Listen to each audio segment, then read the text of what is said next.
The brass key swung against Nolan's tie when Marissa looped its ribbon over his head. It was too large to open anything. A ceremonial key, bright and heavy, made for photographs. The woman from the neighborhood food blog lifted her phone higher. 2 servers clapped. Somebody near the bar whistled. Marissa kept one hand on Nolan's shoulder. Ember and Sage would still be an empty storefront if it weren't for this man, she said. He risked everything to give me a second chance. Then she kissed his cheek. Nolan didn't move away. I stood just inside the front door with my hospital badge still clipped to my navy dress and watched my fiancé smile for a camera. 20 minutes earlier, he had texted me that his client meeting in Springfield was running late. I had believed him until Priya sent me a link to the restaurant's live preview with one sentence beneath it.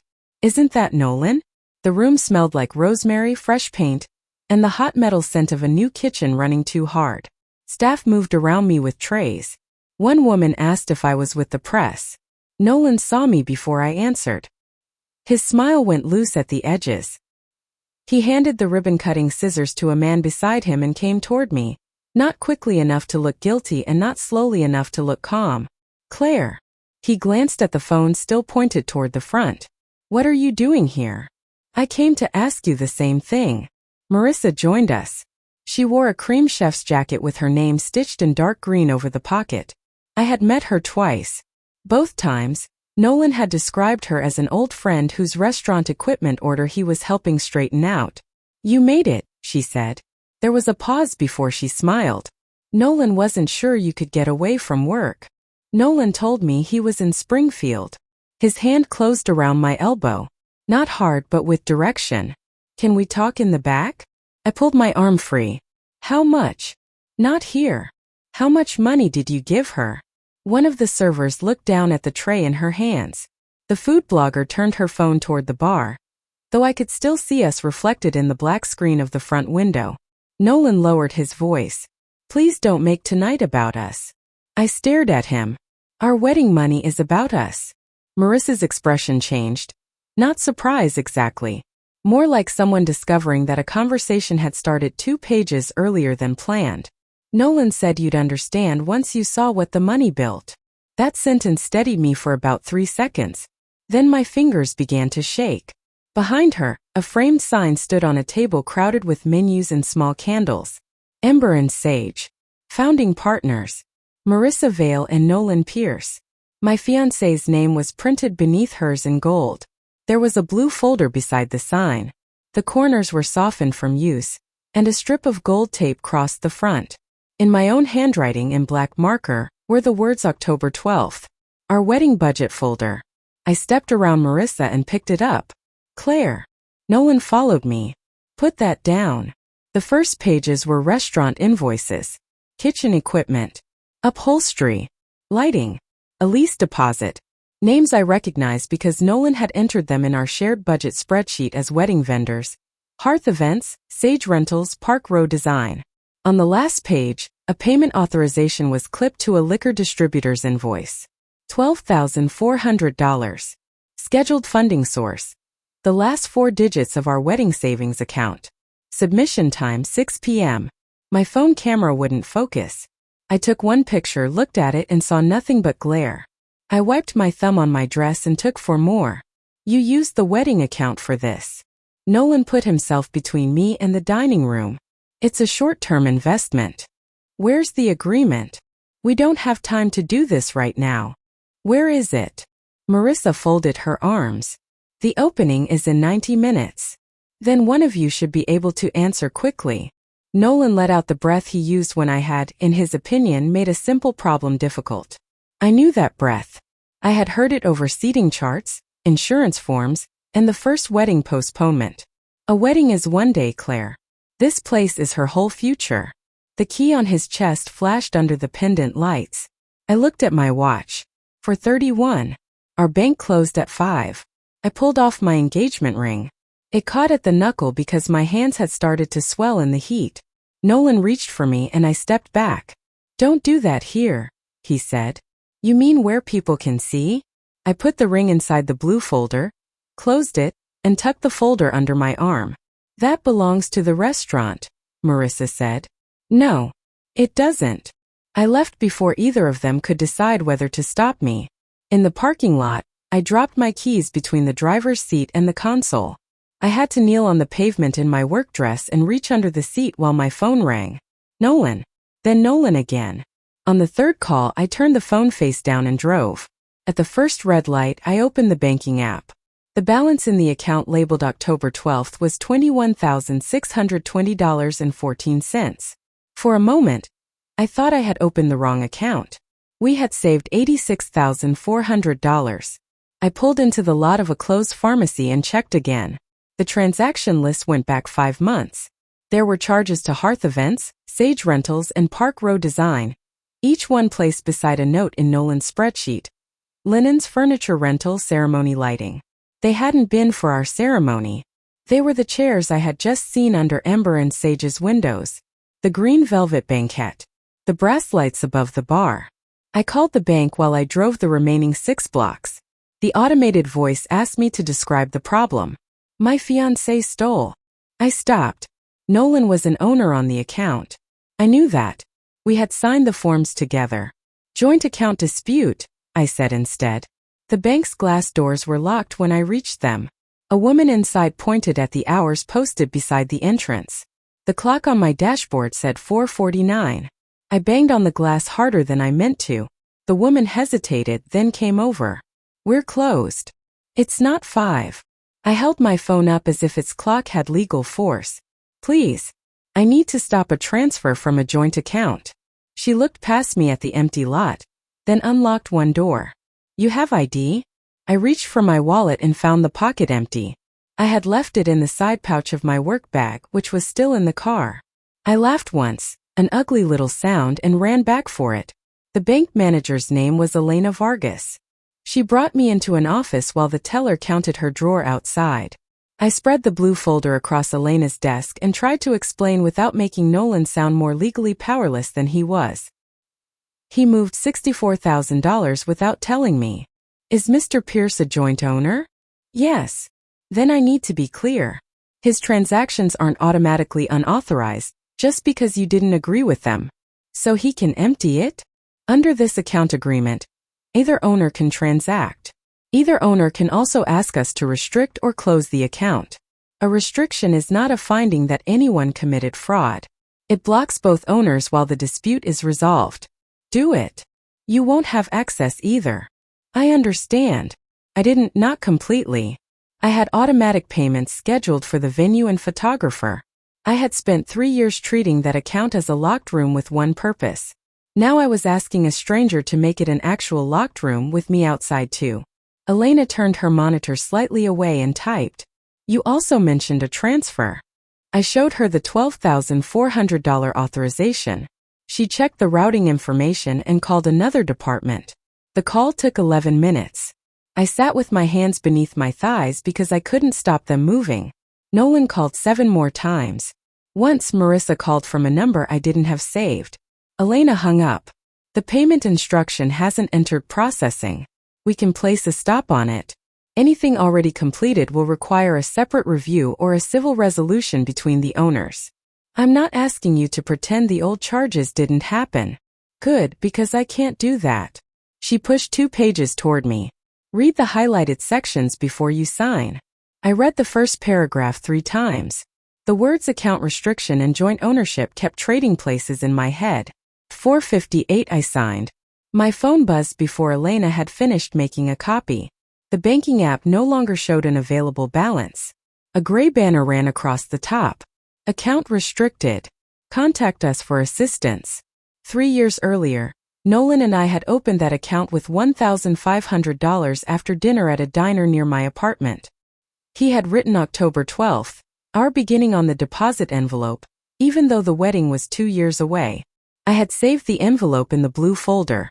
The first postponement happened when he changed territories at work. The second came after Marissa's restaurant partnership collapsed. Nolan said she needed help renegotiating equipment orders, and 6 extra months would let us rebuild the money we had lost to rising vendor prices. I had agreed because he looked exhausted. Because I loved him. Because every time I worried out loud he kissed my forehead and said, "We're not going anywhere." I drove to Priya's apartment instead of ours. She opened the door wearing scrub pants and one sock. She took one look at the blue folder under my arm and stepped aside. Tell me the live stream was misleading. It wasn't. Okay. She locked the door behind me. Do you want tea or something stronger? I need a table. Her kitchen table was covered with mail and a half-finished puzzle. We pushed everything to one side. I opened my laptop, downloaded 5 months of statements, and started matching transactions against the invoices in the folder. The total came to $64,780. I added it twice because the first total seemed obscene. The second was the same. Of the $86,400 in our wedding fund, $58,900 had come from me.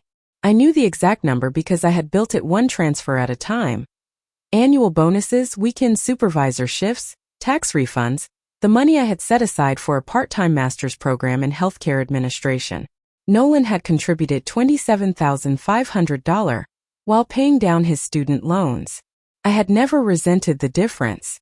We were building the same life.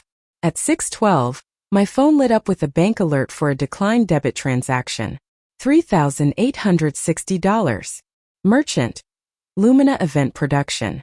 Nolan called 1 second later. What did you do? Noise rolled behind him, dishes, voices, a man asking where the uplights were supposed to go.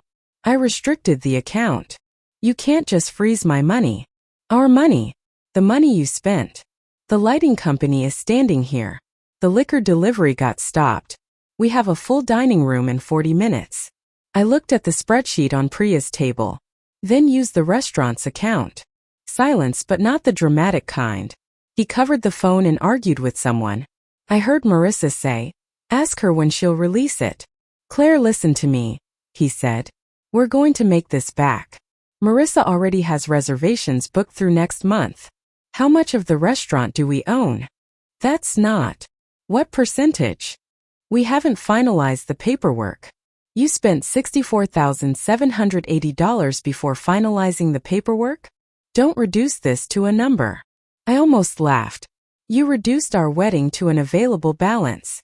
He began telling me how much opening night mattered, how employees had families, how one bad review could hurt a new restaurant. I set the phone on the table and let him talk while I opened my email.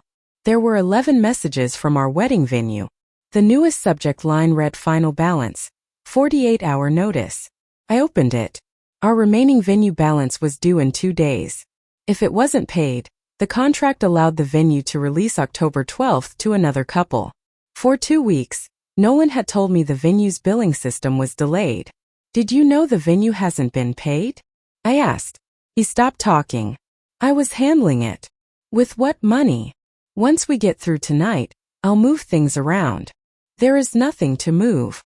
"Then unfreeze the account and let me fix this." Priya had been pretending not to listen while she emptied the dishwasher. She shut the same cabinet twice. "I knew you'd be angry," Nolan said. His voice softened into the one he used when he wanted credit for admitting part of the truth. "I also knew you wouldn't throw away 3 years over money." I looked at the spreadsheet and understood why he had never asked. He had counted my patience as part of the budget before he spent the first dollar. I ended the call. For the next hour, I contacted vendors.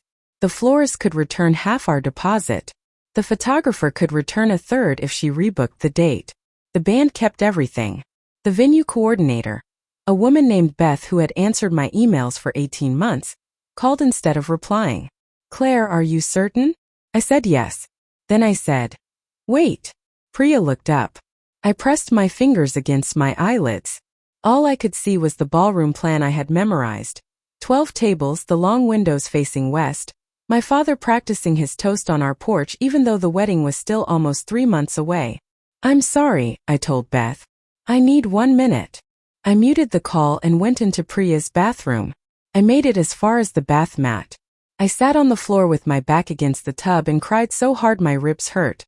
Not because I wanted the flowers or the ballroom more than I wanted the truth. Because 3 hours earlier, I still had a date on a calendar that told me where my life was going. Priya knocked once. "I'm outside," she said. "I'm not coming in unless you ask." I washed my face with cold water, missed 1 streak of mascara, and returned to the kitchen. Beth was still on hold. "Cancel it," I said. She exhaled. I'll send the confirmation. I canceled the automatic payments I could cancel. I emailed the photographer, florist, band, and rental company. Then I wrote to our guests. The wedding scheduled for October 12th will not take place. I am sorry for the short notice. Please contact me directly regarding any travel issues. I read it to Priya. It's enough, she said. I sent it before I could add an explanation that would turn into an apology. The engagement ring was still inside the blue folder. Priya found a plain bank envelope in her junk drawer. I put the ring inside and wrote Nolan's name on the front. My handwriting slanted downhill. At 8:03, he called again. The restaurant was open behind him. I could hear people talking and silverware striking plates. It hadn't collapsed. It had simply become harder, smaller, and more honest about the cash it actually had. The account is frozen, I told him. And there is no wedding left to fund. This time, when he said my name, he sounded less angry than confused. I placed the phone beside the October 12th folder and opened the next bank statement. Nolan arrived at Priya's building at 12:47 in the morning carrying a laptop and a paper bag from Ember and Sage. Priya saw him through the peephole and kept the chain on. She doesn't want dinner. It's not dinner. I need 10 minutes. You brought a bag from the restaurant you bought with her wedding money. Priya, come on. I was awake on her couch. Every time I closed my eyes, I saw the gold letters beneath Marissa's name. I told Priya I'd speak to him in the lobby. Nolan had changed out of his jacket, but his white shirt smelled like wood smoke and fryer oil. The oversized brass key was gone. He set his laptop on a low table and opened a spreadsheet before I had sat down. We did 83 covers tonight, he said, with no full bar and half the launch package canceled. Look at the projections. I didn't look. Show me the ownership agreement. Can we not start there? The loan agreement, then. He rubbed both hands over his face. The LLC paperwork is Marissa's. We were going to add my interest after opening. How much interest? We hadn't settled on the number. Repayment date? Claire. Collateral. This isn't a deposition. No. It's me asking what you bought with my money. He rotated the laptop toward himself. The spreadsheet had monthly sales, food costs, labor, and a line labeled investor return. There was no investor's name and no formula attached to the return. Marissa couldn't qualify for a traditional loan after her last partner defaulted, he said.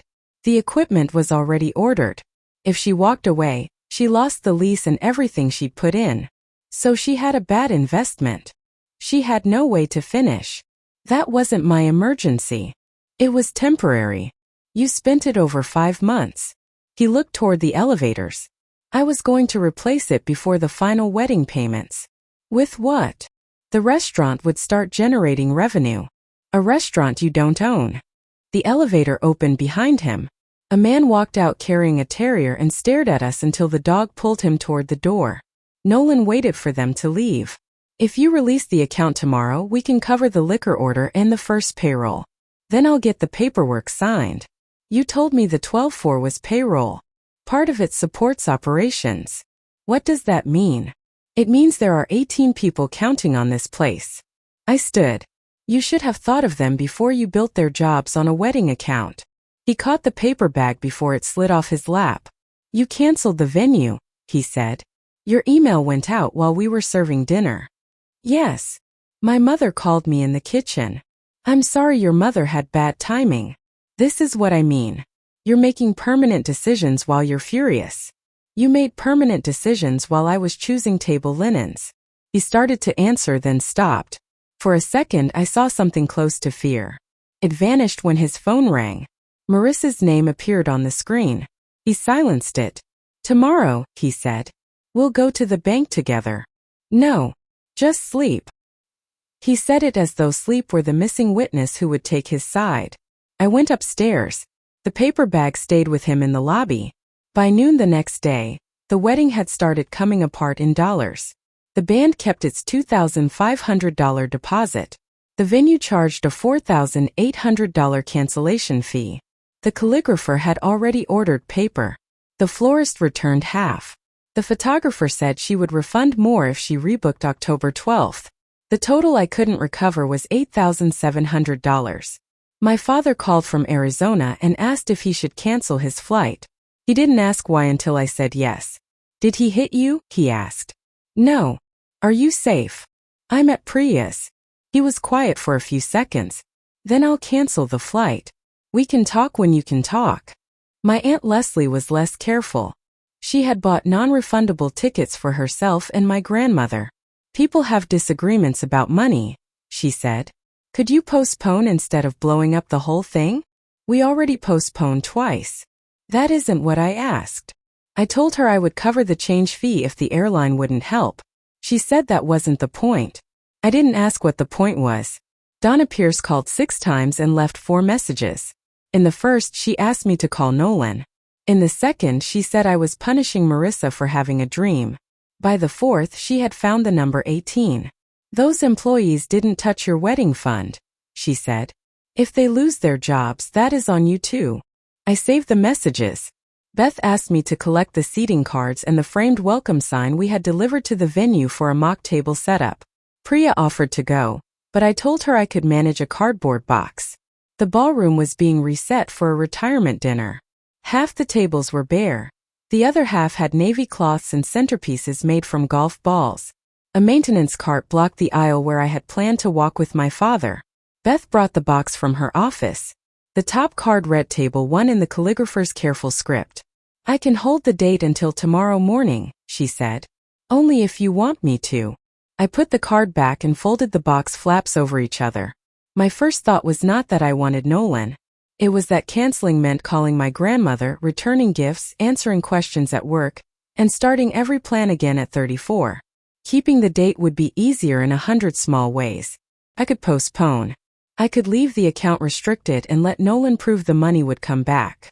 I could tell myself financial betrayal was different from an affair, even with his name beside Marissa's in gold. I took out my phone and found the photo of the payment authorization. Behind the invoice, partly visible, was my engagement ring inside the folder. I remembered Nolan telling me I wouldn't throw away 3 years over money. Release it, I told Beth. She didn't congratulate me or tell me I was brave. She wrote the time on a form, asked me to initial beside it, and helped me carry the box to my car. I sat behind the wheel for several minutes with the air conditioning running. Then I called Dana Kim's office and asked for the first available appointment. Monday morning, I sat in a lawyer's office with the blue folder on my knees. Dana Kim specialized in disputes between unmarried partners, houses bought together, shared accounts, business promises made without business documents. She listened without interrupting, then asked 3 questions I wished had better answers. Did we have an agreement limiting withdrawals? Had Nolan forged my signature? Had I ever approved any restaurant investment in writing? I showed her the 1-page wedding budget acknowledgement Nolan and I had signed the previous year. It said that any non-wedding expense above $2,000 required written approval from both of us. Dana tapped the page. This helps show the purpose of the funds and what you agreed between yourselves. It does not erase the bank's joint owner rules. So what he did was legal. I'm saying criminal theft is not the easy claim you want it to be. He had transaction authority. That's different from having no civil liability to you. She asked me not to call the old charges card fraud, not to move the restricted balance, and not to contact Marissa with threats. We would trace my deposits, preserve Nolan's messages, and demand the restaurant's records. Can I get all of it back? Dana took off her glasses. Maybe not. I wrote those 2 words in the margin of my statement because I needed to stop planning around a full recovery. Back at work, I entered the wrong birth date into a patient's scheduling record. The system rejected it, and one of my coordinators had to point out the error. I thanked her, fixed it, then spent lunch in an empty consultation room calling vendors.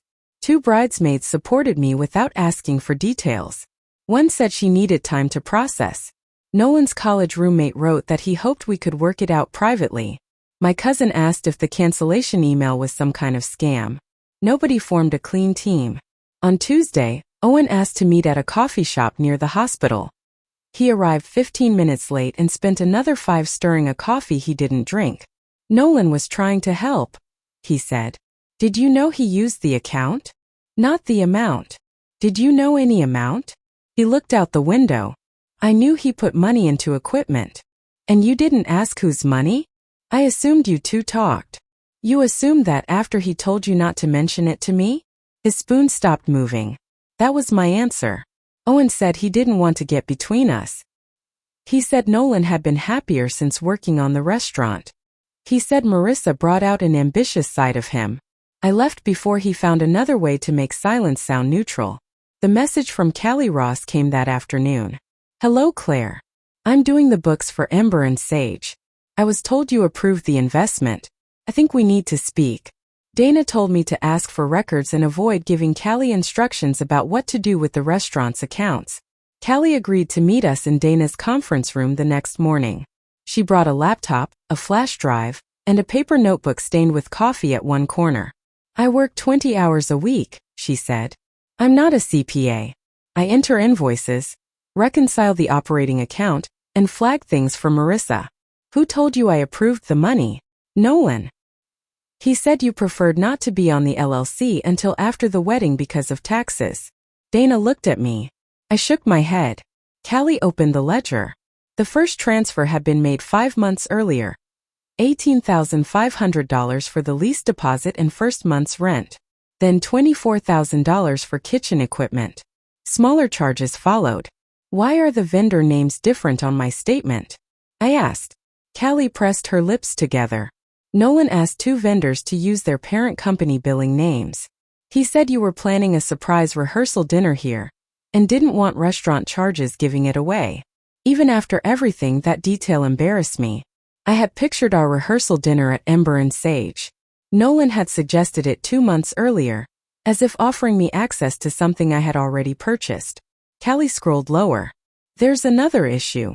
4 payments totaling $4,400 were categorized as pre-opening consulting.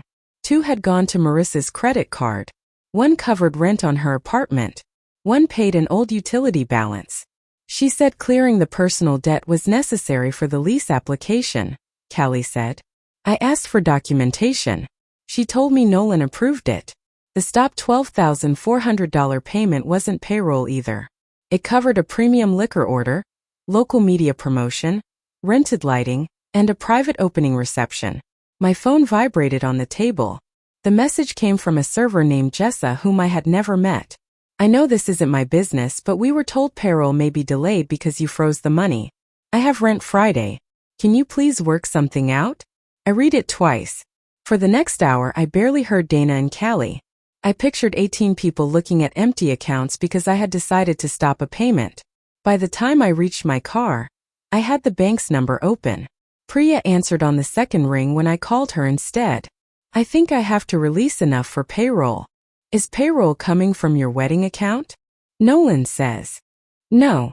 What do the records say? I looked back at the photograph of Callie's ledger. Payroll came from the restaurant's operating account. The wedding account had never been connected to it.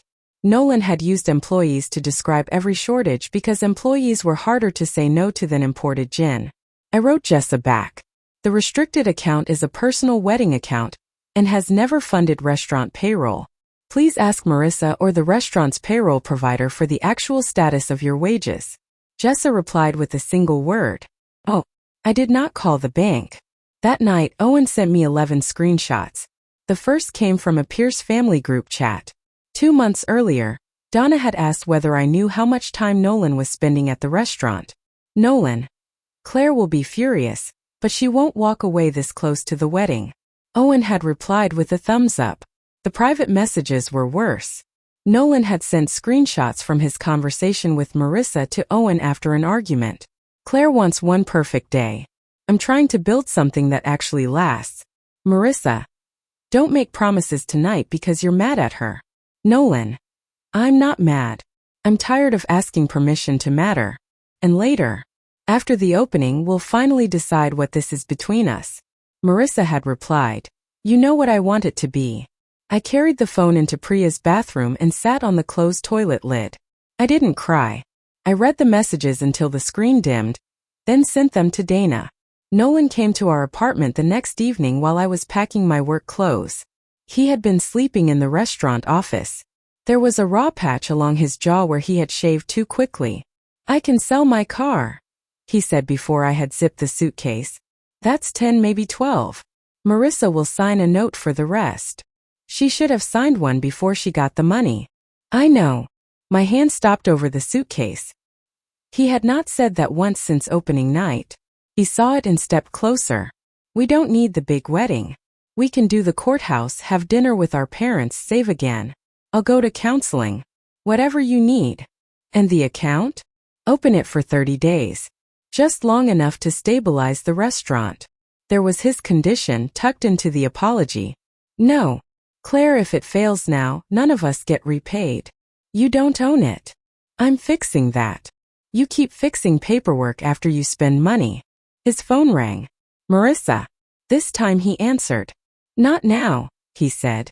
Her voice carried in the quiet apartment. Kelly gave them the ledger. I know. And you're promising Claire you'll walk away from me? Nolan looked at me. I didn't say that. You told me you'd keep this place open for a year, no matter what she did. You told me after opening we'd talk about us. We were talking. That wasn't equity. He turned away and lowered the phone, but the damage didn't need better volume. I zipped the suitcase. Over the next week, Dana sent demands to preserve the restaurant records and return the diverted funds. The bank confirmed that the restriction would remain while Nolan and I negotiated.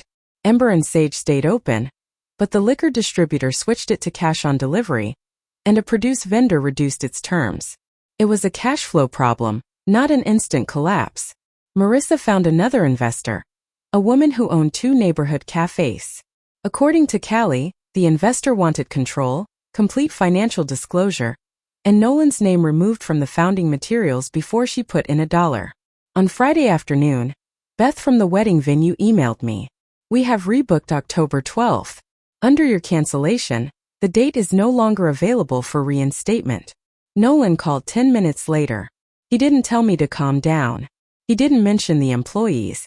If the venue is gone, he said, what am I supposed to fix? I was standing in the supply room at work, holding a box of printer labels against my hip. You keep asking how to save the wedding, I said. You haven't once asked what you did to me. The box slipped. 6 rolls fell across the floor. And while Nolan breathed into the phone, I knelt to pick them up. The restaurant's records did not arrive in one dramatic stack. Callie sent the sales ledger first. The equipment invoices came 2 days later. The landlord produced the lease after Dana sent a second request. The bank gave us certified copies of the statements, but only after Nolan signed a release limited to the disputed account. For 3 weeks, Dana's conference table filled with paper. Each document proved one piece and left another open. The bank records proved where the money went. The wedding budget acknowledgement proved what Nolan and I had agreed the account was for. Callie's emails showed Nolan asking vendors to use parent company billing names. His messages showed he knew I had not agreed. None of it proved that I would recover every dollar. This is why we negotiate before we pretend a lawsuit is free, Dana said. She had hired a forensic bookkeeper for 6 hours, not 6 weeks. We paid her to match the transfers, not to turn my breakup into a criminal investigation. The final number was the same one I had calculated at Priya's table. $64,780. $24,000 had gone toward kitchen equipment. $18,500 had paid the lease deposit and first month's rent. Furniture, fixtures, inventory, and opening promotion took $17,880. Marissa's personal credit card and apartment expenses accounted for $4,400. The money was real. The debt attached to it was not, at least not yet. Nolan had never required Marissa to sign a note. Ember and Sage remained open through those weeks. Some nights were full. Others weren't. The missing liquor shipment was replaced in smaller orders paid from daily receipts. Staff received their wages on time after Marissa's new investor advanced payroll, which confirmed what Callie's ledger had already shown. My wedding account had never been their payroll account. The new investor was named Sonia Alvarez. She owned 2 cafes and had no sentimental attachment to Nolan. Her proposal gave Marissa enough cash to keep operating, but it came with terms. Sonia would hold majority control. The restaurant would recognize part of the diverted money as debt. Nolan would have no ownership, no management role, and no name on promotional material. The books would move to an outside accounting service. Marissa accepted in 4 days. Nolan found out when the framed founding partners sign disappeared from the entrance. He called me from the sidewalk. Did your lawyer make them remove my name? No. Sonia says I'm a liability. I was at my desk reviewing next month's clinic staffing. You should talk to Sonia. Marissa won't even meet me without her. Then talk to Marissa. You know what she's doing. She's cutting me out so she can settle with you. I don't know what she's doing until it's in writing. He went quiet. He had started to hate that sentence. Marissa agreed to meet at Dana's office the following Monday. Sonia attended by video. Nolan sat across from me with a legal pad he never wrote on. Marissa was not wearing her chef's jacket. Without the restaurant around her, she looked less like the woman from the opening and more like someone who had slept 4 hours a night for a year. Dana asked a series of narrow questions. Did Marissa know the money came from a wedding savings account? Yes. Did she know I had not provided written consent? Marissa looked at Nolan before answering. He said she would agree after opening. That isn't the question, Dana said. Then yes. I knew she hadn't agreed yet. Had Nolan promised her an ownership interest? He talked about earning one. Had she promised Nolan a romantic relationship? Her attorney interrupted to ask what that had to do with the account. Dana pointed to the messages in the evidence packet and asked again. Marissa clasped her hands on the table. I told him I wondered whether we had made the wrong choice 10 years ago. I said opening the restaurant might give us a chance to find out. Nolan leaned forward. That's not how you said it. I didn't promise to leave the restaurant to you. I didn't ask you to leave it to me.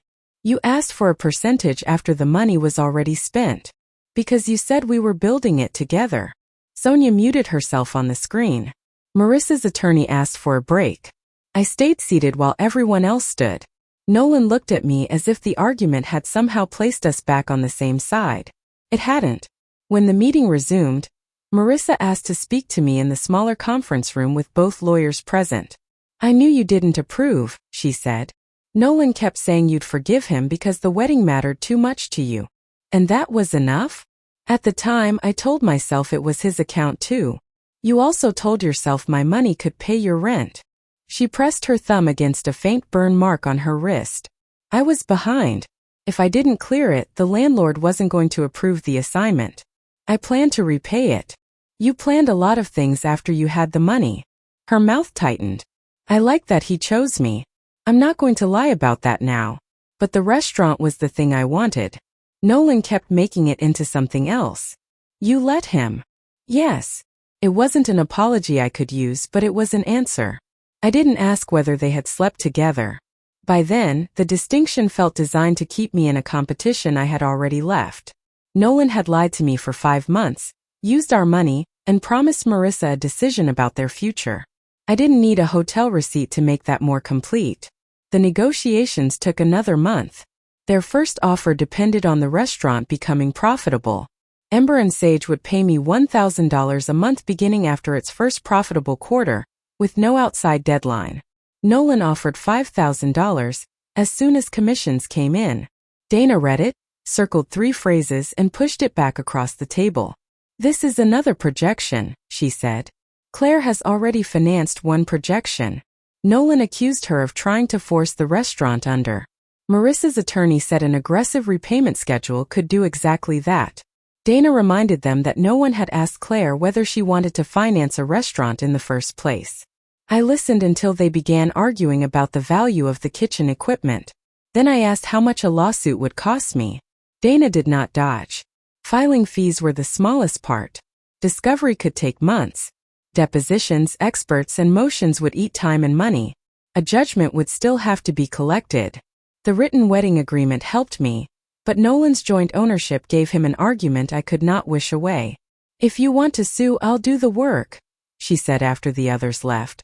If what you want is to separate your finances and recover the most we can on enforceable terms, we keep negotiating. I went home and spread the numbers across my kitchen counter. I hated every outcome. One cost more money. One left more of the original loss with me. Neither could restore the 3 years attached to the account. The next offer came from Sonia, not Nolan. Her capital would pay overdue suppliers and stabilize payroll, but she would walk if the wedding fund claim remained undefined. That gave Marissa a reason to sign a real obligation. It also ended Nolan's ability to promise future restaurant profits he did not control. Nolan called me after Sonia's offer arrived. If you take this, Marissa gets the restaurant and I get the debt. You gave her the restaurant before I knew I was paying for it. I thought I was earning a stake. Then you should have earned it with your money. He hung up without saying goodbye. Sonia would not invest while the restaurant faced an undefined claim, so Marissa's LLC signed a note for $24,000 secured by specific kitchen equipment. Nolan agreed to repay me $8,000 personally over 2 years.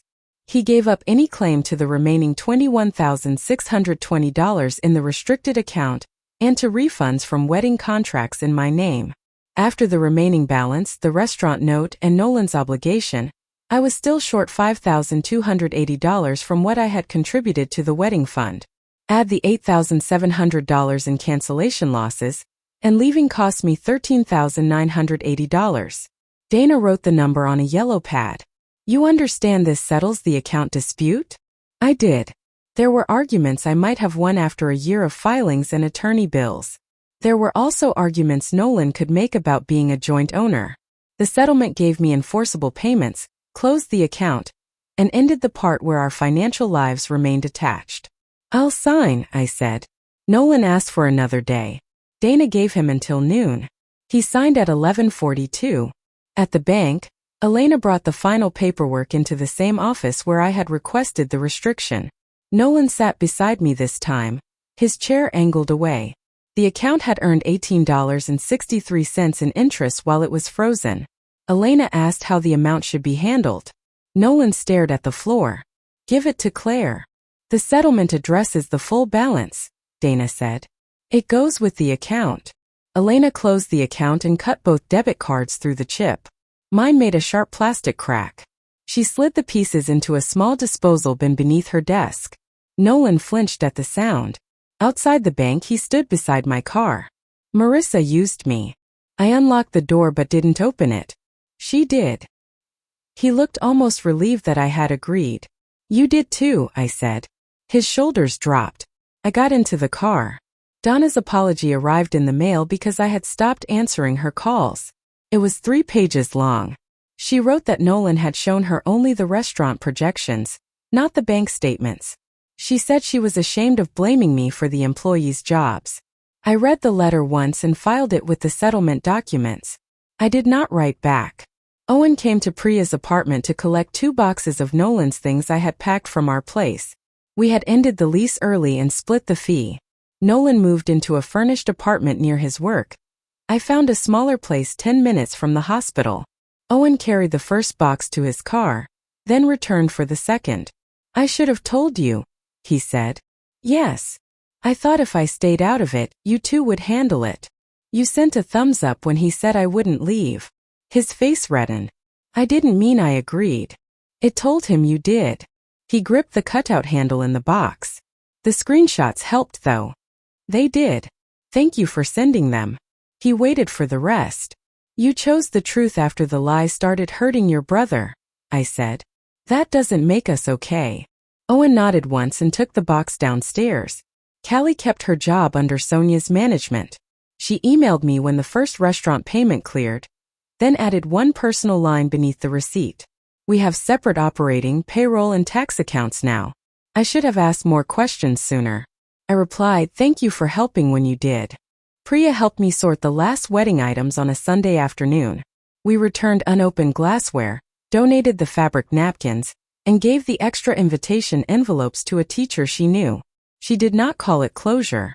She complained about paper cuts and ordered noodles when we forgot lunch. We found the October 12th folder beneath a box of place cards. My engagement ring was still in the bank envelope inside. What are you doing with that? Priya asked. Not deciding today. I placed it in the small fireproof box with the settlement and closed the lid. 1 week before October 12th, Nolan came to my new apartment. He wore the blue shirt we had chosen for our engagement photographs. In one hand he carried a slim document envelope. In the other, He held a box printed with the logo of our former wedding registry. I stepped into the hallway and pulled the door shut behind me. "The first payment is in there," he said, offering the envelope. "Dana already has a copy." I took it. He lifted the other box. These were at my mother's. Inside were 2 champagne glasses etched with C and N and October 12th. "You can keep them," I said. "I don't want glasses, Claire."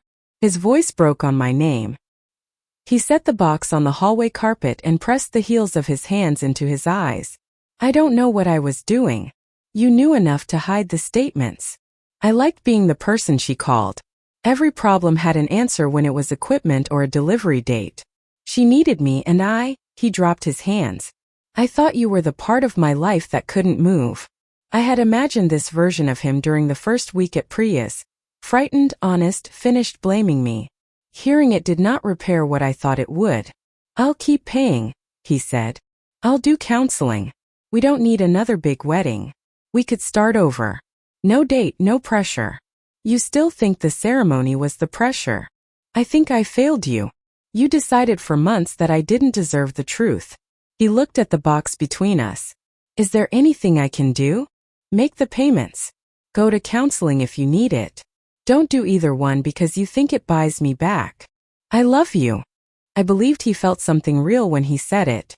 That made leaving harder, not less necessary. "I could have survived losing money with you," I said. "I can't build a life with someone who decided I didn't deserve the truth." He bent to pick up the glasses. For a moment I thought he might ask again. Instead, he tucked the box under his arm and walked toward the elevator. I went back inside and locked the door. On October 12th, I left work 40 minutes early and drove to the university's downtown campus. I had reapplied to the part-time healthcare administration program I postponed after Nolan and I opened the wedding account. The program ran short evening terms, and my first course happened to begin on the date I had spent 3 years treating as the start of my real life. There were 16 people in the classroom. I chose a seat in the second row, took out a plain navy notebook, and checked twice that I was in the correct room. My new savings card was tucked inside the notebook's front pocket. Only my name was printed on it. The professor opened her laptop and began taking attendance. "Claire Bennett." I looked up. "Here."